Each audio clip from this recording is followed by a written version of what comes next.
Moms kitchen আপনাদেরকে স্বাগত। কাছে এবং দূরে, দেশ এবং দেশের বাইরে আমার ভিডিওটা যে যেখান থেকে দেখছেন, আপনাদের কাছে আমার অনেক অনেক ভালোবাসা দোয়া রইল। আশা করি আপনারা ভালো আছেন।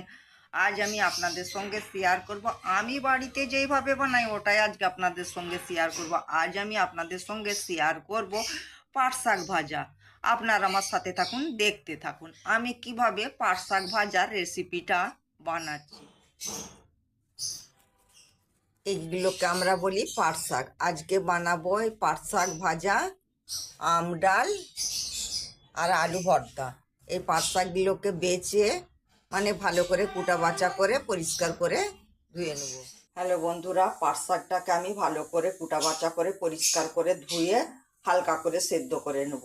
সেদ্ধ করে বন্ধুরা চুবড়ি করে পানিটা আমি ছেঁকে নেব। পাট শাকের যে একটা পিচিল পিচিল ভাব সেটা কেটে যাবে। গ্যাসটা অন করে একটা কড়াই বসিয়ে দিয়েছি বন্ধুরা। কড়াইয়ের মধ্যে আমার তেল আছে, ওই তেলের মধ্যে আমি পাট শাক ভাজা রেসিপিটা বানিয়ে নেব। এখানে আছে আমার লঙ্কা আর পেঁয়াজ। লঙ্কা পেঁয়াজটা আমি হালকা করে একটু লাল করে নেব।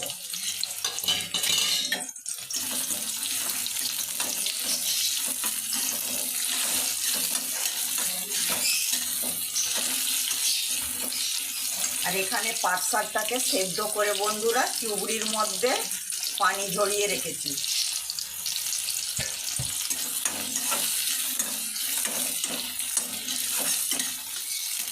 লঙ্কা পেঁয়াজটা আমার অনেকটা লাল হয়ে গিয়েছে। রসুনটা আমি থেতো করে রেখেছিলাম, রসুনটা এর মধ্যে দিয়ে দিলাম। আপনারাও বাড়িতে এইভাবে পাট শাক ভাজা করে নেবেন, দেখবেন ছোট বড় সকলে খেতে খুব পছন্দ করবার বন্ধুরা। এটা তো গরম গরম ভাতে খেতে খুবই ভালো লাগে। আপনারাও বাড়িতে এইভাবে বানাবেন, আশা করি ভালো লাগবে। আর কেমন লাগলো বন্ধুরা আমাকে কমেন্টে জানাবেন। তবে বন্ধুরা পাট শাকের একটু পিচিল পিচিল ভাব আছে, পাট শাকটাকে একটু সেদ্ধ করে পানিটা ফেলে দিবেন। তাহলে পানিটা ফেলে দিলে পিচিল পিচিল ভাবটা কেটে যাবে, অনেকটাই কেটে যাবে।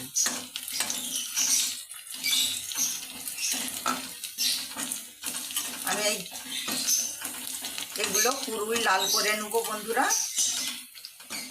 আমার লঙ্কা পেঁয়াজ রসুন লাল হয়ে গিয়েছে বন্ধুরা। এই যে পাট শাকটাকে যে সেদ্ধ করে রেখেছিলাম, পাট শাকটা দিয়ে দিলাম।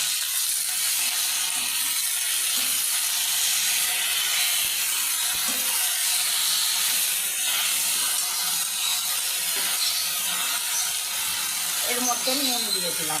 নুনটা আপনাদের পরিমাণ মতন দেবেন, যতটা শাক সেই ভাব বুঝে আপনারা নুনটা দেবেন।